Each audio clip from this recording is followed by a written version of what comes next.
What up, what up, what up? Welcome back to the scorecard, the boxing scorecard, where I ask people to bring your scorecard and an explanation, not just simply your opinion. So last night we had David Benavidez versus Boo Andrade.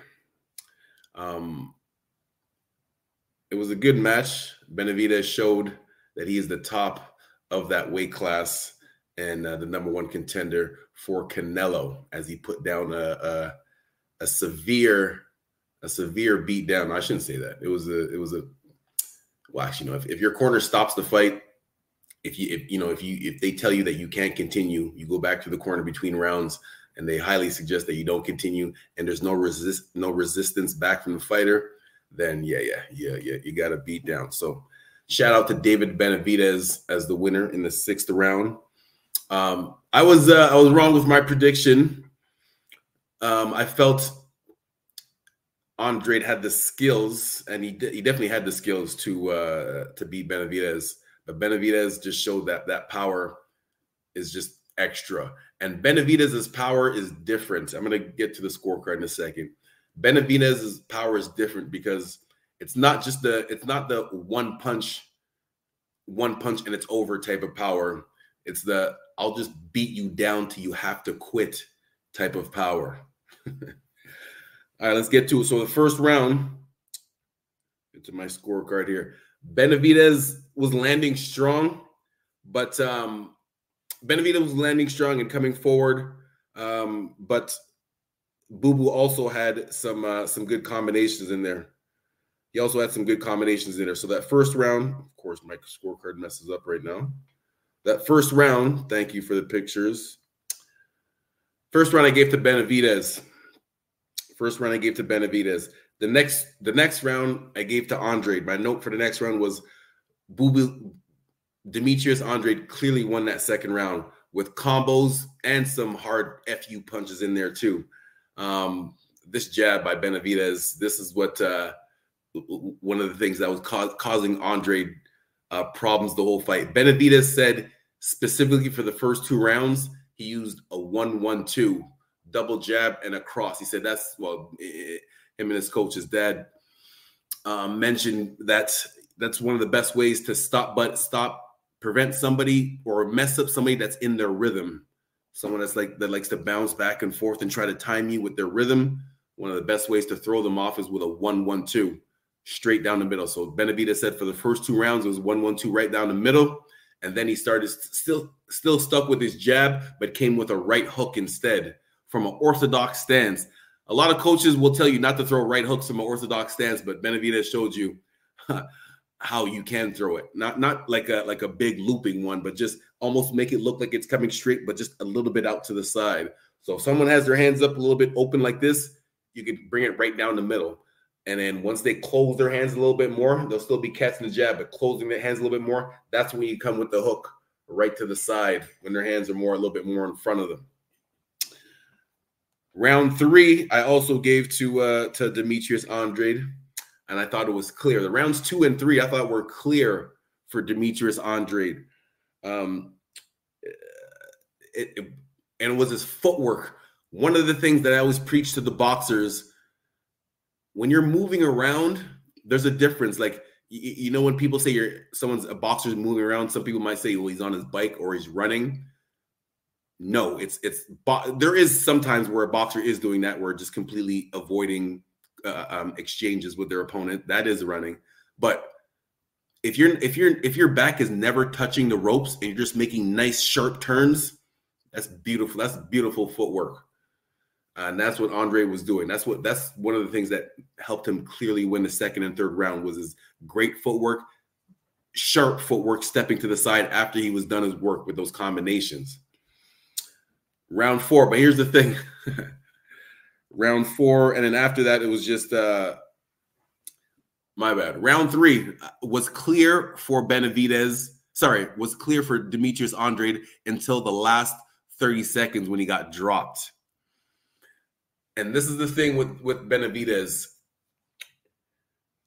I don't know if there's a boxer out there that can keep this guy off of him for 12 rounds. It's one thing to do it for, early on in the fight for the first 3 or 4 rounds. Like the way Demetrius Andrade was fighting in those first 2 rounds, if he would have been able to keep that up, he would have won unanimous. Unanimous. If he would have been able to keep that up, that first and second round, the second and third round, up until when he got dropped in that the last 30 seconds, if he would have been able to continue that, he would have won clear, unanimous, because you could just see the skill level was at a different level. But David Benavidez, man, that power is real. That power is real. Let's finish this scorecard. my notes for round 5, all I wrote was really bad. Like it was a beat down. Like, yeah, it was really bad. And then round 6 is when much respect to Demetrius Andrade's corner. They decided to stop the fights. They looked at the referee and said, no more. Because here's what happens with boxers. If you give boxers the option of whether they want to continue or not, most boxers, they have that pride that they won't want to quit, even if they're clearly losing and not defending themselves good and just taking a lot of hard punches. Most boxers just have so much heart that they still won't quit and just let the punishment keep happening. So much respect to Andrade's coach for stopping the fight when it did, because the way that he walked back to the corner, like he was walking back to the corner, like I don't know if I could keep going. He didn't say that, but his body language was expressing that I don't know how much more of this I can take. So what was the other thing I want to bring up? Oh, yes, the referee. Like, just want to add this in there. The referee, that was one of the most unprofessional referees I've ever seen watching boxing. I didn't want to talk about this guy too much, but he kind of ruined the match. First of all, the low blows. Benavidez, Demetrius hit Andrade with a low blow, and Benavidez didn't really, I guess it didn't really hurt him too much, so he just shook it off and kept continuing. Benavidez hit Andrade with a low blow, and it kind of affected Andrade a little bit more, so he kind of reacted. The referee walks up to Andrade like, "Come on, man, I know it didn't hurt that bad. I'm gonna make you continue." I was like, "What? Who the hell are you to tell me that the low blow that I got hit with didn't hurt that much, and I'm not gonna give you the time, and you gotta continue now?" That referee, that was wrong. I don't know, like, I didn't even think that's allowed. Like, if you tell the referee that you need a minute from an illegal blow, I didn't know the referee can refuse it if it was blatant. I don't care. Anyways, that was awkward. The other thing, Demetrius Andrade, his mouthpiece came out of his mouth twice. Now, here's the thing. Yes, there are cases where sometimes a boxer will purposely spit out his mouthpiece if he's getting beat up to buy some more time. There are cases, but there are other cases where maybe you just weren't biting down as hard and you got punched at the right spot and your mouthpiece came out. That's what I believe what happened with Andrade. Them 2 times when his mouthpiece came out, they showed the replay. It was a punch that actually made contact and knocked it out. It wasn't like he was just standing there and then his mouthpiece just fell out of his mouth. No. And what the referee did, he picked it up off the ground and just stuck it, like just wiped it on his shirt and just stuck it in his mouth. How unhygienic is that? That's nasty, man. People were boxing in that ring there's probably about 10 other fights in that ring. People are stepping all over it. In between fights, people are in there with their outside shoes. People are sweating, dripping blood all over that ring. You just take it off and do a quick wipe and stick it back. No, that is disgusting. You're supposed to just do a quick rinse with a water bottle and then put it in their mouth. Not just pick it up off the dirty ass ground and wipe it off your shirt and just stick it in their mouth. That referee, lucky I forgot his name. I would say his name because that was so unprofessional. Anyways, enough about him. Back to Benavidez and Andrade. The power is real. And the thing about Benavidez, this guy's only 26 years old, man. He's only 26 years old. Been a professional for 10 years. Man, this fight with Canelo has to happen. Despite, and I think it will. I think Canelo understands now. I think Canelo understands now. He probably did before, but now there's no other option. There's no other bigger fight that people want to see. I've heard that Canelo's trying to make a fight with Jaime Munguia from Mexico, a very good boxer, not well known, but he's one of those tough guys that'll stand in front of you and bang with you. But Benavidez, I am, and I want to just make it clear that I was one of the few people that was saying years ago that Benavidez was going to be the guy to take out Canelo. Shout out to my boy Jesse. Watched the fight at his house yesterday. Shout out to my boy Mike Carter, my boy OJ. What up? What up? You guys know years ago when I was saying Benavidez was the guy, everyone was saying, no, he's too young. He gets hit too much, this and that. Nobody believed. I said, listen, I'm telling you, this guy Benavidez, I think he has what it takes to test Canelo. Now, I was saying this years ago. Now everyone is on the same chain with me saying that, yeah, Benavidez is that guy. But I have receipts too. So I just want to make it clear. I was saying this years ago. So shout out to David Benavidez. Again, only 26 years old and at the top of his game. Again, I don't see anybody being able to keep this guy off of them for 12 rounds. What's his record? 28-0 with 24 knockouts.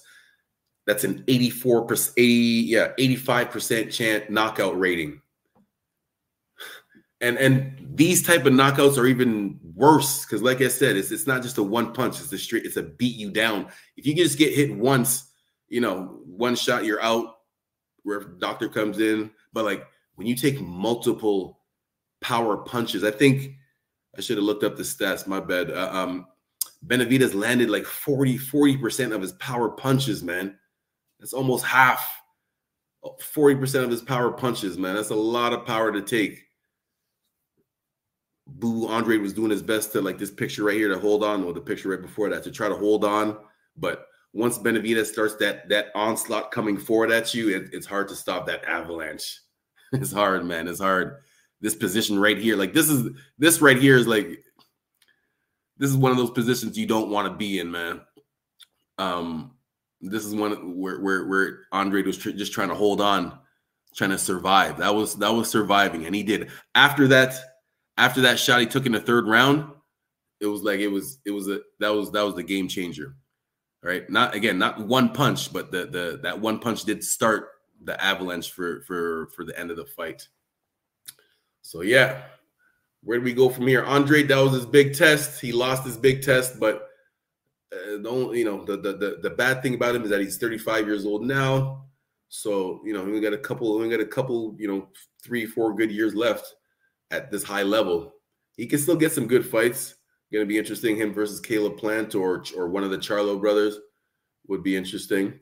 And then for Benavidez, man, there's no one but Canelo.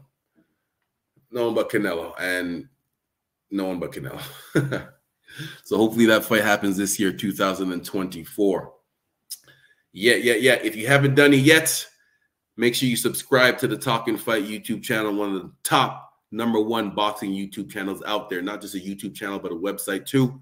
The one thing that makes this channel unique is that we have all different types of boxing shows on the Talkin' Fight Network, from history shows to current boxing matches, to the scorecard like this one, to specific female fights with my champ Sugar.